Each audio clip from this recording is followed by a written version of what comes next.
بسم اللہ الرحمن الرحیم وبہ نستعین وهو خیر المعین وصلی اللہ علی سیدنا محمد وآلہ الطاہرین۔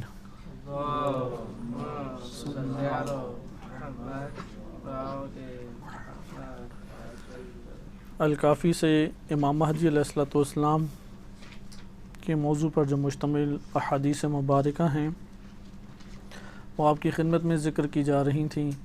ہم کتاب الحجت باب فی الغیبہ اس کی حدیث نمبر 7 پر پہنچے تھے، جو کہ اسبق بن نباتہ نے امیر المومنین علیہ الصلوۃ والسلام سے نقل کی ہے، جس میں امام علی علیہ الصلوۃ والسلام نے پہلے مہدویت کا انہیں تعارف کرایا اور بیان فرمایا کہ هو المہدی الذی یملأ الارض عدلا وقسطا کما ملئت جورا وظلما، کہ مہدی وہ شخصیت ہیں کہ جو زمین کو بھر دیں گے عدل و انصاف سے، یعنی ایک انسان کے لیے کمال اجتماعی حاصل ہو جائے گا اور انسانی معاشرے، انسانی خلقت مجموعی طور پہ، اجتماعی طور پہ، معاشرتی طور پہ اوج کمال تک پہنچ جائے گی۔ یہ وہ ذات ہے کہ جس ذات کے ذریعے سے یہ عمل انجام پائے گا وہ امام مہدی علیہ الصلوۃ والسلام ہیں۔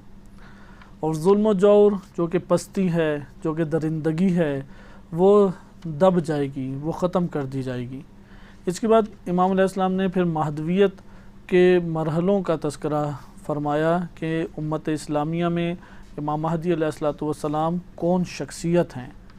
لہذا بیان کیا کہ امام مہدی علیہ السلام میری نسل سے 11ویں امام ہیں، اور ان کے لیے اللہ تعالیٰ نے حیرت اور غیبت رکھی ہے، اور حیرت محدود مدت کے لیے اور غیبت کی مدت اللہ تعالیٰ ہی جانتا ہے۔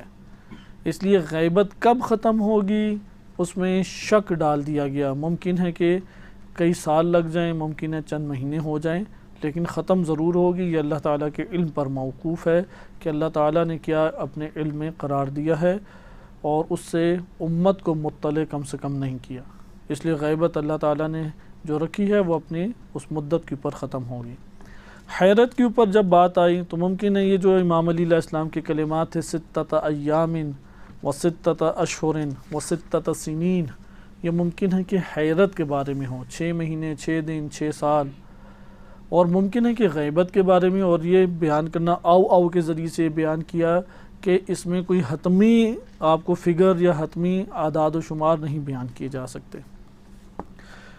البتہ جب یہ دیکھا کہ شک ڈالا جا رہا ہے غیبت اور حیرت کی مدت کب تک رہے گی، کیونکہ ہم یہ پڑھ چکے ہیں کذب الوقاتون، صحیح سند روایات ہیں کہ جو وقت کا تعین کرتا ہے کہ ظہور آج ہو جائے گا، ظہور فلاں جمعے کو ہوگا، ظہور فلاں مہینے کو ہوگا، کذب الوقاتون، یہ وقت کو معین کرنے والے جھوٹے ہیں، انہیں جھٹلانا ہمارا وظیفہ ہے۔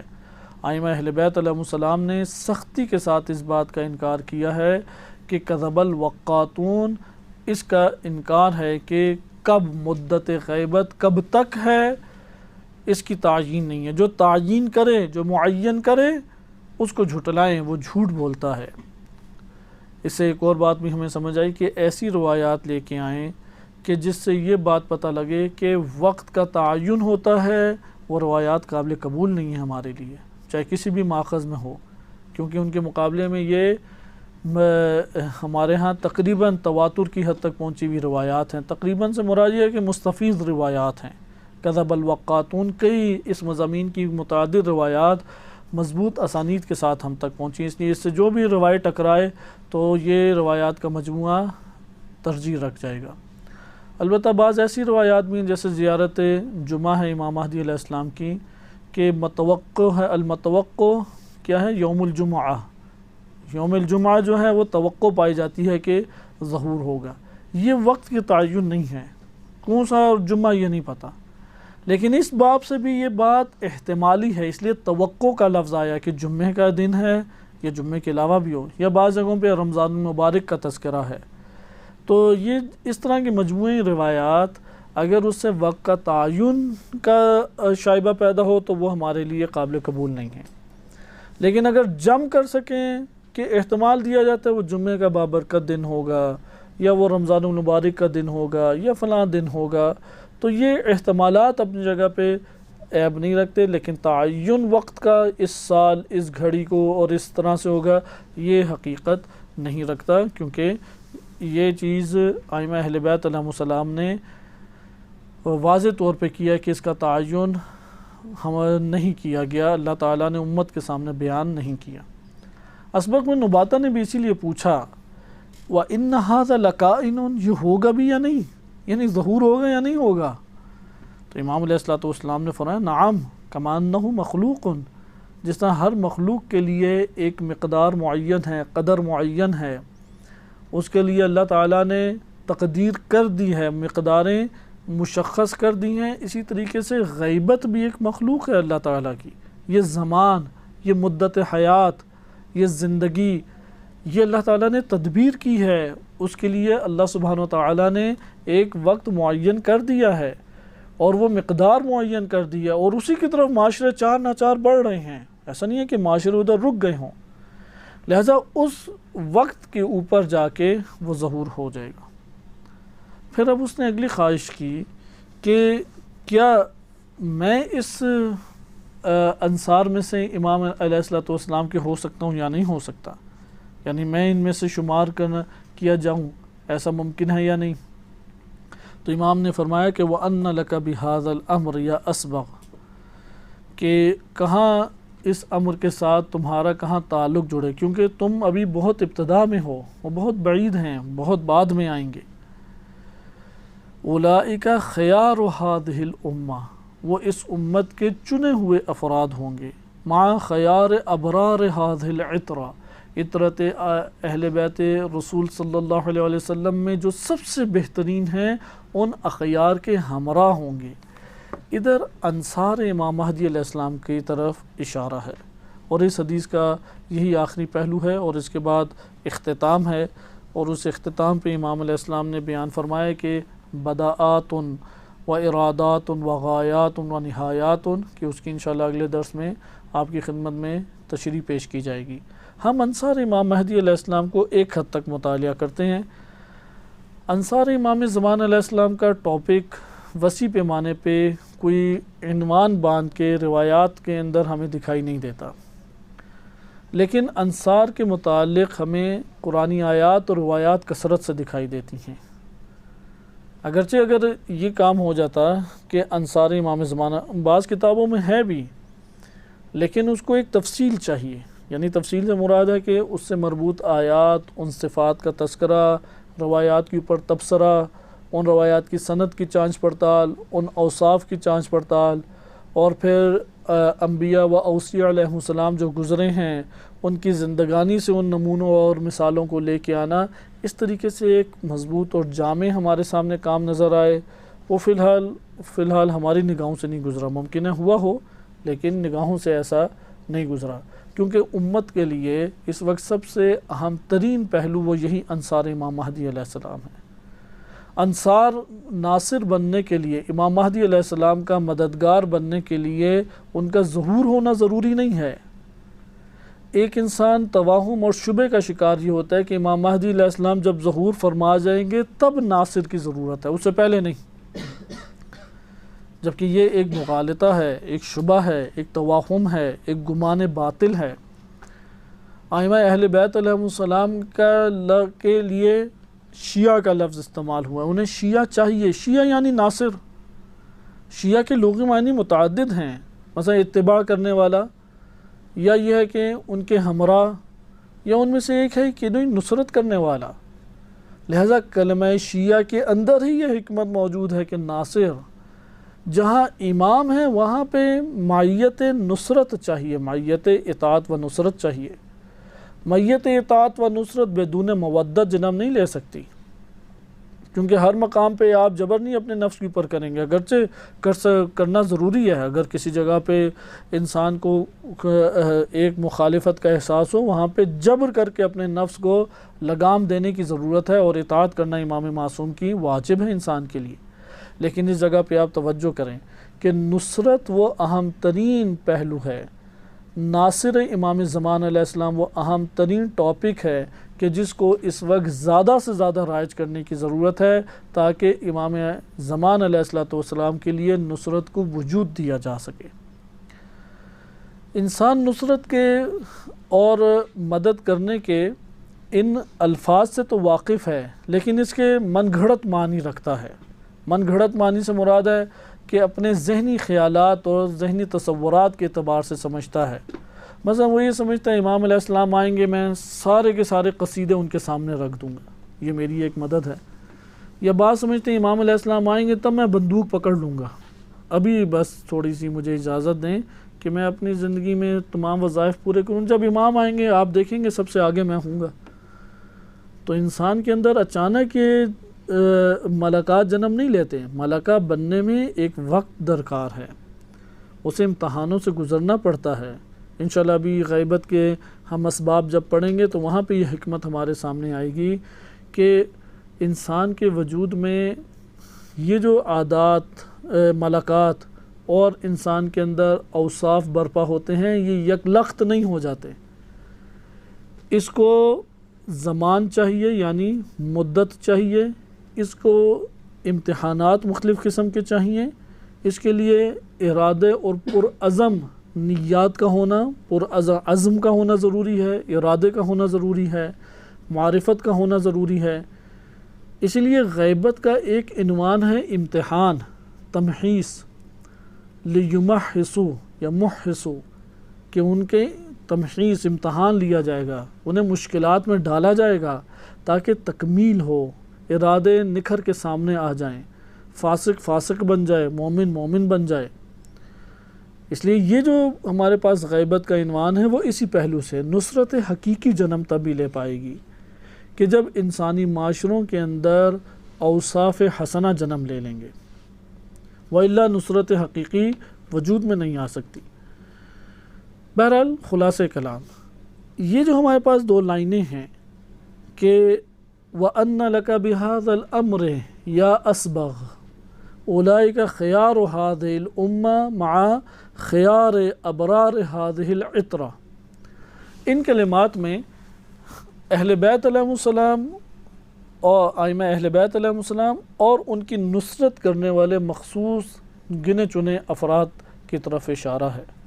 لہذا نظریہ نصرت کو صحیح طرح سے سمجھنا چاہیے۔ مہدویت کے ٹاپک کی حقیقت میں تکمیل ہوتی ہی اس وقت ہے کہ جب آپ مہدویت کو اچھے طریقے سے سمجھ جائیں کہ مہدویت کس چیز کا نام ہے، اور اس کے بعد ہم یہ بات سمجھ جائیں کہ امام علیہ السلام کی مدد کیسے کی جا سکتی ہے، نصرت کیسے کی جا سکتی ہے، نصرت امام زمان علیہ السلام کے لیے ہمیں کس طرح سے اقدامات کرنے چاہیے، کس طرح سے ہم ارادے بنائیں، کس طرح سے پرعزم ہوں۔ لہذا یہ اگر ہم بات سمجھ جائیں تو ہمارے لیے آسان سفر ہوگا۔ اسی طرح ان میں سے ایک اہم ٹاپک ہے معرفت۔ معرفت انہی چیزوں کا نام ہے۔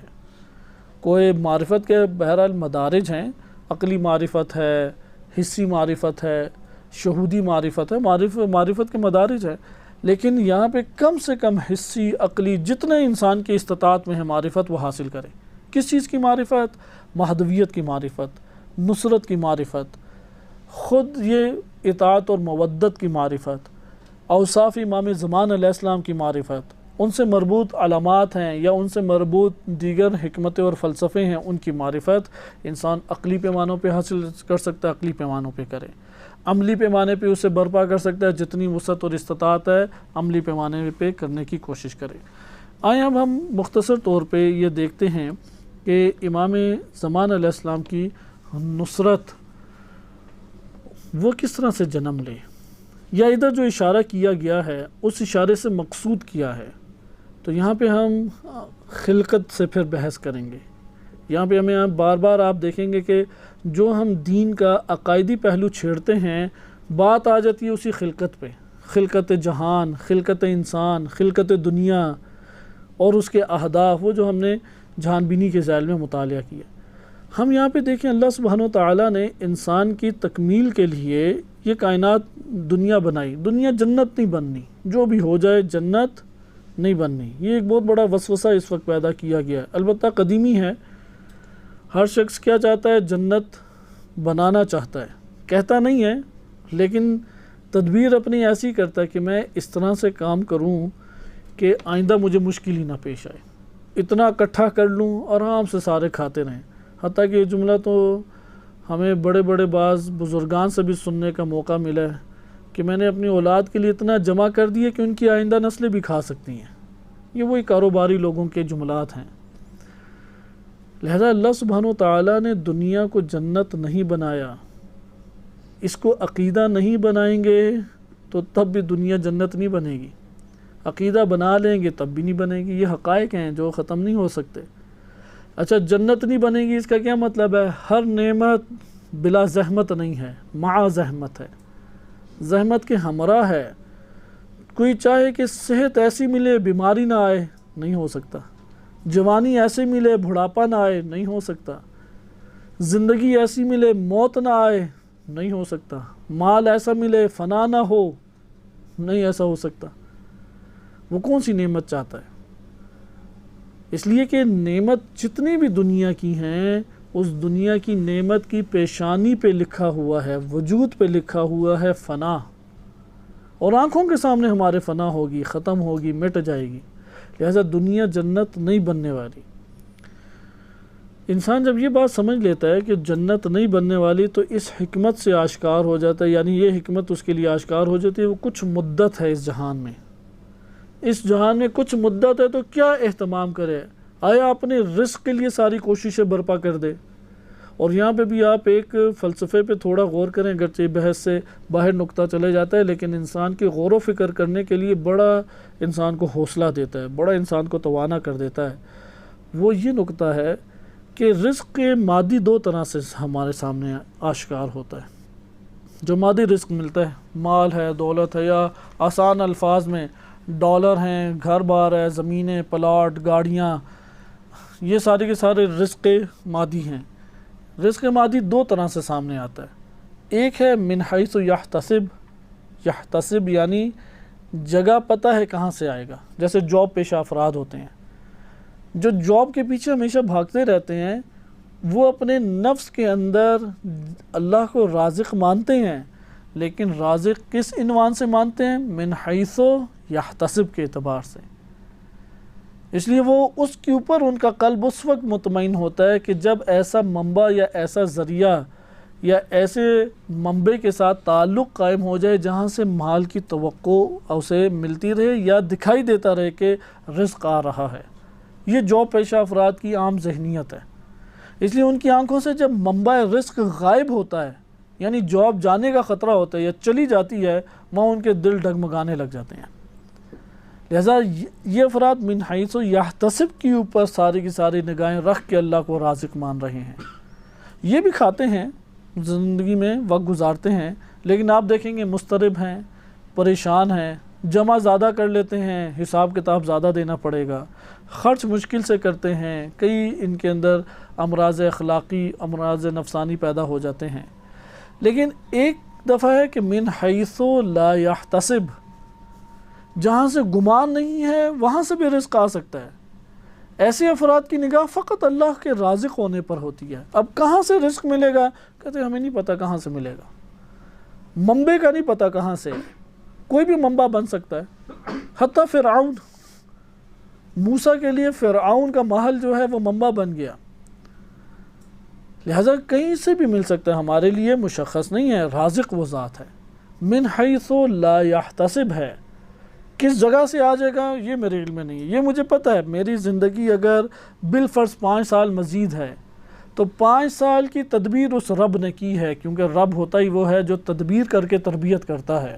تو یہ میرا اعتقاد ہے کہ وہ رب ہے، تدبیر مع تربیت ہے، تدبیر کے ذریعے تربیت ہے، اس تدبیر میں رزق رکھا ہے، وہ مل جائے گا من حیث لا یحتسب۔ اب یہ دو آپ کے سامنے مخلوقات تقسیم ہو گئی، ایک رازق مانتی ہے من حیث یحتسب پہ نگاہ رکھتے ہوئے، اور ایک رازق اللہ کو مانتی ہے براہ راست ذات باری تعالیٰ کی طرف توجہ رکھتے ہوئے، منبع پہ توجہ نہیں ہے، کس منبع سے آ جائے کچھ پتہ نہیں۔ آئیں مخلوقات کے اوپر غور کریں۔ کائنات میں زیادہ طویل حیات گزارنے والی اور زیادہ صحت مند، تندرست، قوت، توانمندی اور قدرت مندی رکھنے والی کون سی مخلوق ہے جو من حیث لا یحتسب سے رزق پاتی ہے یا من حیث یحتسب سے؟ مثلا یہ آپ نے مچھلیاں دیکھی ہوں گی، ڈولفن مچھلی زمین پہ سب سے بڑی مخلوق ہے سمندری، یہ کوئی بچا کے لے کے جاتی ہے خوراک؟ اسے پتہ ہوتا ہے مجھے آگے کیا ملے گا یا کل کیا ملے گا؟ کچھ پتہ نہیں ہے۔ ہاتھی کوئی بچا کے اپنے پاس رکھتا ہے، شیر کوئی بچا کے رکھتا ہے، شیر کا پیٹ بھرتا ہے وہ چھوڑ کے چلا جاتا ہے،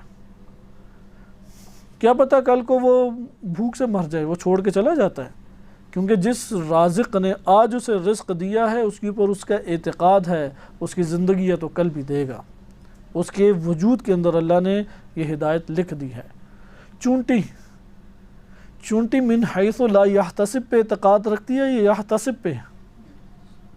وہ جمع کرتی ہے آئندہ آنے والے وقت کے لیے، اور اتنا جمع کرتی ہے اس کے گھر سے باہر نکلنا شروع ہو جاتا ہے، اور اس کا وجود کتنا سا ہے، وہ جو آنکھوں سے بھی صحیح طرح نظر نہیں آتا، وہ خرچ کرنے دیتی ہے۔ کوئی کیڑا اندر آ کے تو دیکھے کیسا ظالمانہ سلوک کرتی ہے اس کے ساتھ۔ مکڑی کو دیکھیں، وہ جال میں پھنسا کے شکار کو رکھے گی، رفتہ رفتہ کھاتی رہے گی، کسی کو نہیں قریب آنے دیتی۔ جو یحتسب پہ نگاہیں گاڑ کے اللہ سبحانہ وتعالیٰ سے رزق حاصل کرتا ہے، وہ چھوٹی مختصر سی مخلوق رہ جاتی ہے، اور جو من حیث لا یحتسب سے حاصل کرتا ہے اس کی دیکھیں کہ کس قدر قوت، توانمندی اور قدرت مندی ہے۔ وہ ہمارے دوستان ہوتے تھے، پرانی بات ہے، مدرسے میں آنے سے پہلے، تو ہمارا ایک عجیب مشاہدہ تھا آپس میں کہ جو بندہ مدرسے چلا جاتا تھا وہ خوب صحت مند تندرست ہو جاتا تھا۔ یہ کہتے ہیں مولانا حضرات کی گردنیں موٹی موٹی ہوتی ہیں، تو بقیہ جو ہیں وہ حالانکہ بڑی بڑی پوسٹوں پہ پہنچ جاتے ہیں، وہ لاغر سے اور کمزور سے ہی بندے رہ جاتے ہیں۔ تو اس میں بھی یہی حکمت موجود ہے، اس طالب علم کو ملتا ہی اتنا ہے کہ من حیث لا یحتسب، کیونکہ وہ یحتسب پہ تو نگاہ ہی نہیں رکھتا، اب کہاں سے آ جاتا نہیں پتہ ہوتا۔ ممکن ہے کہ ہفتے میں ایک دفعہ گوشت کھانے کی باری ہو اور مل جائے اسے پورے 7 دنوں کے گوشت کھانے کا موقع، یا ایک دفعہ ہی وہ ممکن ہے کہ بہت سارا گوشت کھا جائے، ممکن کچھ بھی امکانات موجود ہیں۔ لہٰذا من حیث یحتسب اور لا یحتسب کے یہاں پہ فلسفے ہیں، یہ انسانی خلقت کے اندر اثر رکھتے ہیں۔ اصل میں یہ مثال دینے کا مقصد یہ تھا۔ انہی خلقت کے عناصر میں سے ایک انسان کی آبادکاری کے لیے دین ضروری ہے۔ دین نہیں ہے، آبادکاری نہیں ہے۔ دین آ کے معاشرے کو منظم کرتی ہے، دین آ کے حسب اور نسب کے طور طریقوں کو اجاگر کرتی ہے، بڑھاتی ہے۔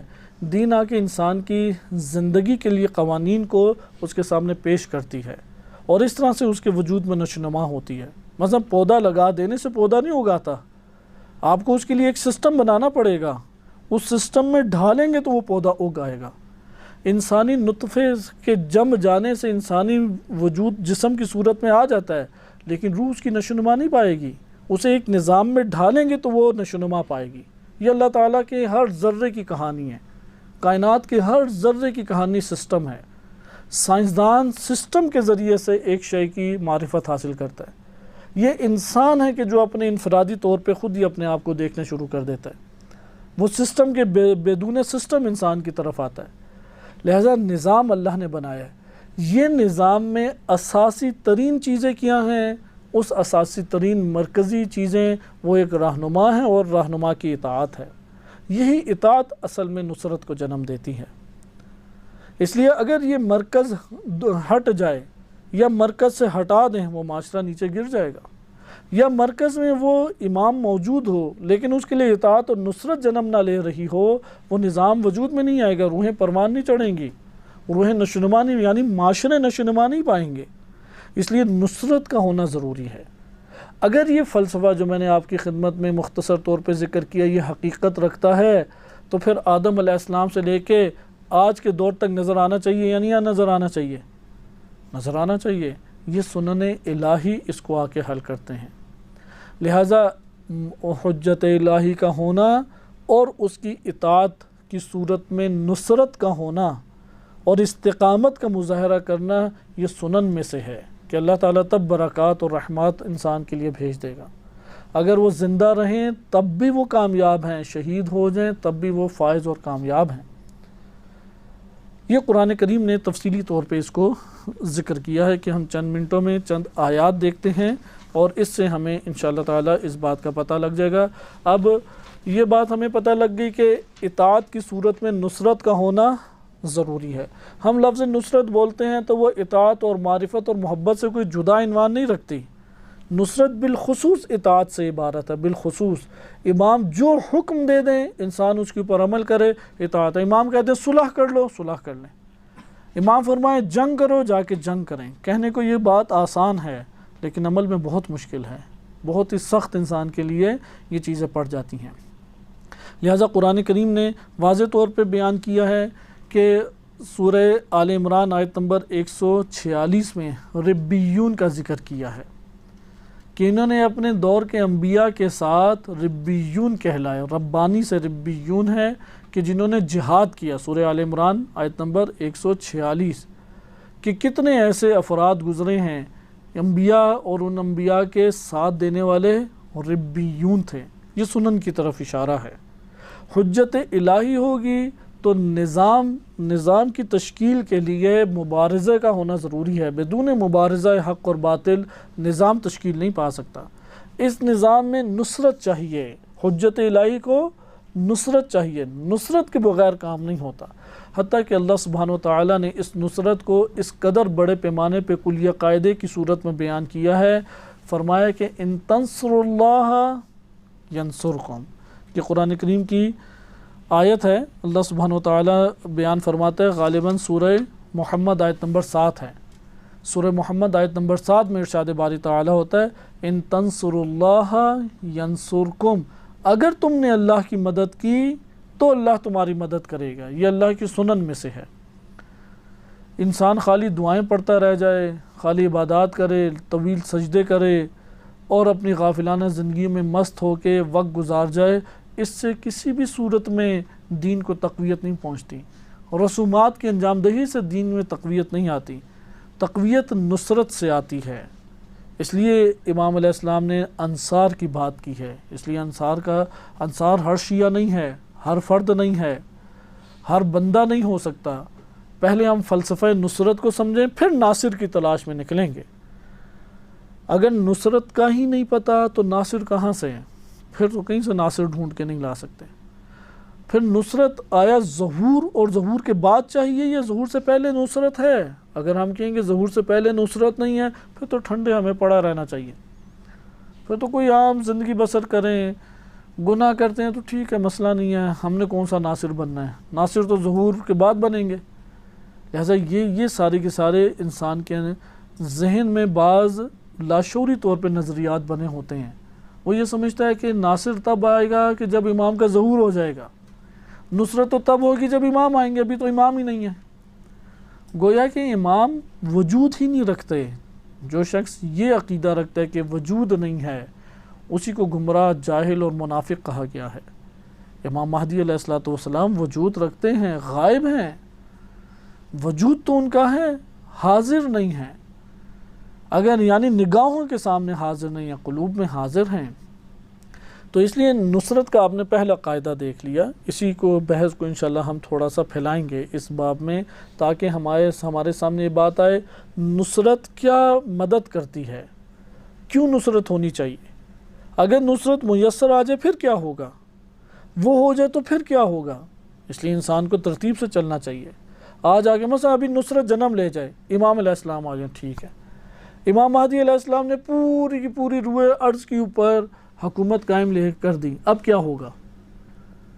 مثلا انٹرویو کرنا آپ شروع کریں، اور یہ مختصر کر بھی سکتے ہیں آپ اپنے دوست احباب میں، طلاب میں، عزیز اقربا میں، بچوں سے انسان گھروں میں جاتا ہے، سوال کریں اگر امام مہدی علیہ السلام نے، آپ فرض کریں کہ حکومت پوری زمین کے اوپر قائم ہو گئی، پھر کیا ہوگا؟ اب وہ دیکھیں اپنے خیالات بتائے گا۔ مثلا ایک کہے گا کہ یہ سارے وہابیوں کو قتل کر دیں گے، اسرائیلی بھی سارے قتل ہو جائیں گے، کہیں گے چلو ٹھیک ہے سب ہو گئے قتل، اب کیا ہوگا؟ اب صرف شیعہ رہ جائیں گے، کہیں گے اچھا شیعہ رہ گئے اب کیا ہوگا؟ تو بعض کہیں گے پھر صبح سے شام تک عزاداری کریں گے، بعض ہو گیا کہ بجلی نہیں جائے گی، کرکٹ میچ دیکھیں گے، مسئلہ نہیں ہوگا، جس نے جو کرنا ہے، کھانا کھانے جانا ہے وہ ہوٹلوں میں کھانا کھائے گا، غربت ختم ہو جائے گی، کوئی فقر سے نہیں مرے گا۔ آج آ کے آپ جب سب کا جائزہ لیں گے تو آپ ممکن ہے کہ اس نتیجے تک پہنچیں کہ یا رسوماتی دین موجود ہے اس کے وجود کے اندر، یا الحادی تفکرات موجود ہیں، یعنی وہ ایک یورپین ممالک ٹائپ ایک ریاست سمجھتا ہے امام مہدی علیہ السلام کی حکومت کو۔ آیا نصرت اس میدان میں نصرت چاہیے؟ مثلا اس نصرت کے اثرات کیسے برپا ہوتے ہیں، آپ اس کے اوپر تھوڑی سی توجہ کریں، کیونکہ آپ اس انداز میں سوچیں گے تو آپ کو پتہ لگے گا یار نصرت پھر کیسی، کون سی چیزوں سے نصرت ہونی ہے۔ اگر ایک بندہ یہ سمجھتا ہے امام مہدی علیہ السلام آئیں گے، امیر غریب کا تفاوت اور فرق ختم ہو جائے گا، کوئی غربت اور فقر سے مرے گا نہیں، تعلیم عام ہو جائے گی، اور کوئی کسی کے اوپر ظلم نہیں کرے گا، کوئی کسی کو چھیڑے گا نہیں، اور کسی نے کھیلنا ہے تو آرام سے جا کے کھیل لے گا، علاج فری ہونے لگ جائیں گے۔ یہاں پہ اس کی جو ذہنیت ہے اس کو ہم کہتے ہیں سیکولر ذہنیت، کیونکہ اس میں دین موجود نہیں ہے، دین کے نقطہ نظر سے بات نہیں کر رہا۔ سیکولر یہ تھوڑی کہتے ہیں غریبوں کو مار دو، سیکولر کہتے ہیں غریب ہی کو بچاؤ، تم مجرم کو انصاف دو، تم ہسپتال بناؤ تاکہ مریضوں کا علاج کرو، یہی سیکولر کہتے ہیں۔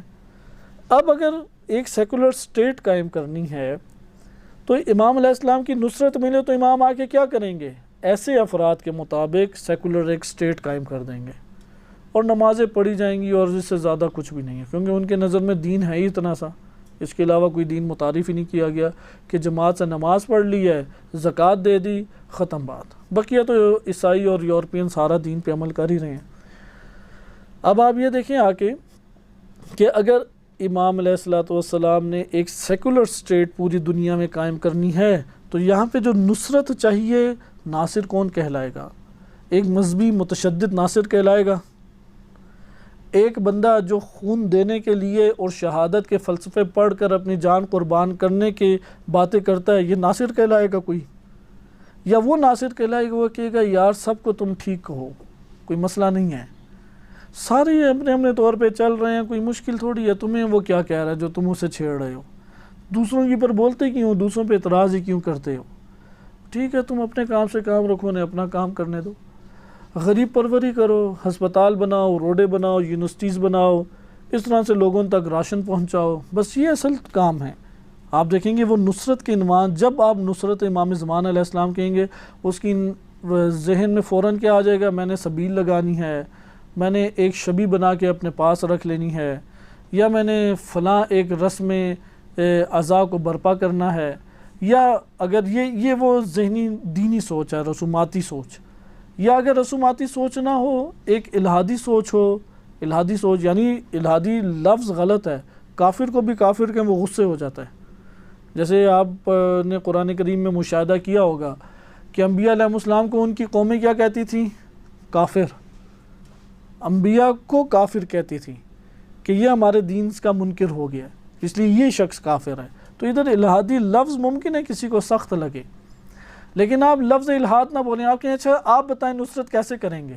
وہ کہے گا میں ہسپتال بنا کے نصرت کروں گا، میں روڈیں بنا کے نصرت کروں گا، میں غریب پروری کر کے نصرت کروں گا، میں مومنین کا پیٹ بھر کے نصرت کروں گا۔ اب جہاں پر دین آ جائے اس قضایا کو جدا کر لیں، جہاں پہ وہ کوئی تمیز کا قائل نہ ہو، کوئی ہدف نہ رکھتا ہو، اس کے پیش نظر بس یہ ہو کہ آنتوں میں خوراک پہنچنی چاہیے، اس کے پیش نظر یہ ہو کہ روتی آنکھیں جو ہیں، نم آنکھیں، وہ نمی ختم ہو جانی چاہیے، آنسو بند ہو جانے چاہیے، جس کے پیش نظر فقط یہ ہو کہ اس کی خواہشات اور تمنائیں پوری ہونا شروع ہو جائیں۔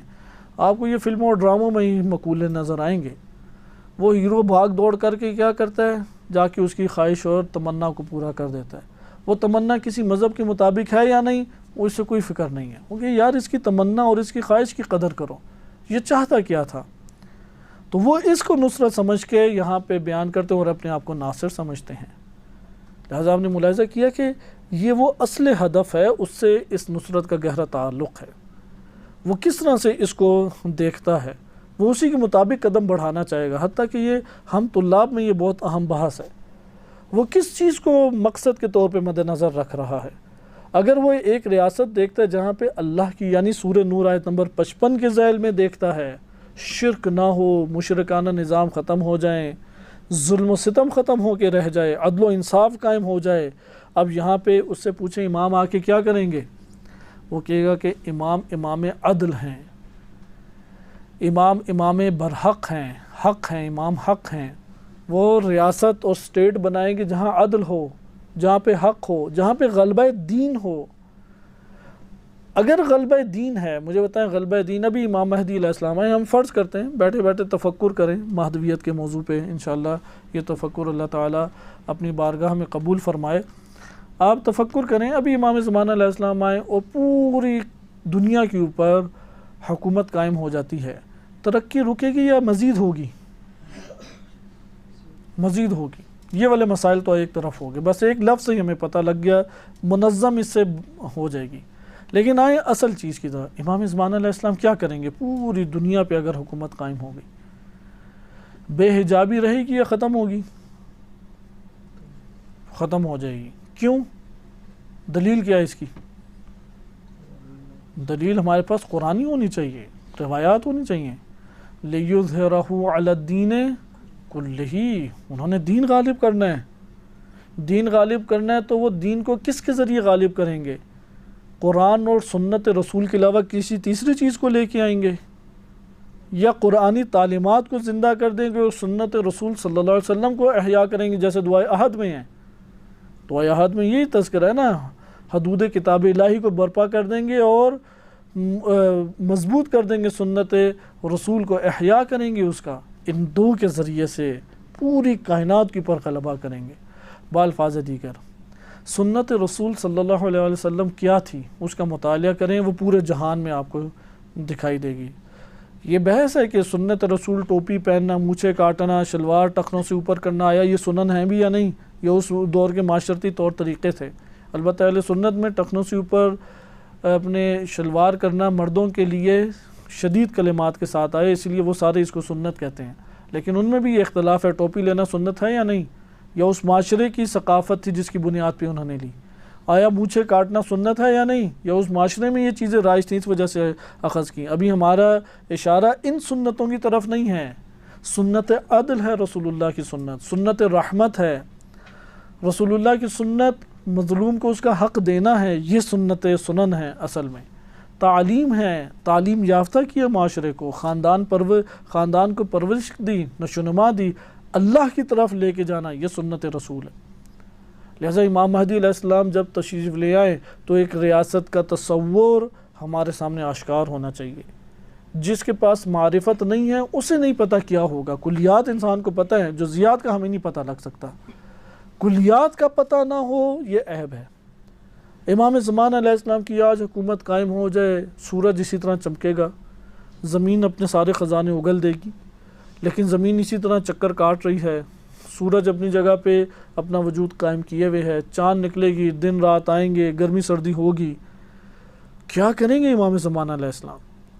اب آپ جو تشخیص دیں گے امام زمانہ علیہ السلام کیا کریں گے، آ جائیں امام کو اس امر میں کیا چاہیے؟ نصرت۔ امام کو اس امر میں کیا چاہیے؟ اطاعت۔ یہاں پہ آپ نصرت کی آرام سے تشخیص دے دیں گے۔ آپ کہیں گے اگر قرآن کریم کی تعلیمات کو عام کرنا ہے تو پھر آپ کہیں گے قرآن رائج کرو۔ آپ کہیں گے اگر سنت عدل کو زندہ کرنا ہے، آپ کہیں گے عدل کو قائم کرو، ظلم ختم کرو۔ آپ کہیں گے اگر تعلیم یافتہ معاشرے کو کرنا ہے تو آپ کہیں گے جہالت ختم کرو۔ لہٰذا آپ نے ملاحظہ کیا کہ اس ہدف تک امام کے لیے رسائی، اور اس رسائی کے لیے نصرت کا وجود۔ نصرت مقدمہ ہے، اس مقدمے کے بغیر، یعنی نصرت وہ حرارت ہے، اس حرارت سے شے کو حاصل کیا جائے گا۔ اس نصرت اور اطاعت، اس کے مفہوم کو ہمیں صحیح طرح سمجھنے کی ضرورت ہے۔ لہٰذا جس نے امام مہدی علیہ السلام کے بارے میں، یعنی بے عنوان مہدویت، جو نظریہ اختیار کیا ہے، نصرت اس سے متاثر ہو جائے گی۔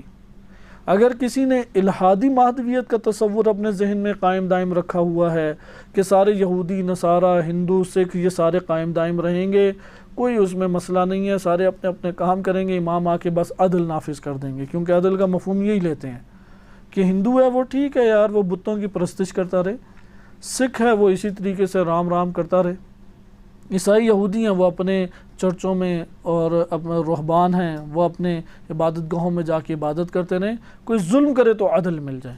بعض کی ذہنیت الہادی نوعیت کی ہوتی ہے اور اس کی ذہنیت اسی حد تک محدود ہوتی ہے، لہٰذا وہ اسی کے اعتبار سے نصرت کے وجود کو جنم دیں گے۔ تو یہ ہمارے سامنے بات آئی کہ مہدویت کی آئیڈیالوجی سے نصرت کا نظریہ وہ متاثر ہوتا ہے۔ جیسی مہدویت کی آئیڈیالوجی ہے ویسی نصرت کا مفہوم آپ کے سامنے آئے گا۔ وصلی اللہ علی سیدنا محمد و آلہ الطاہرین۔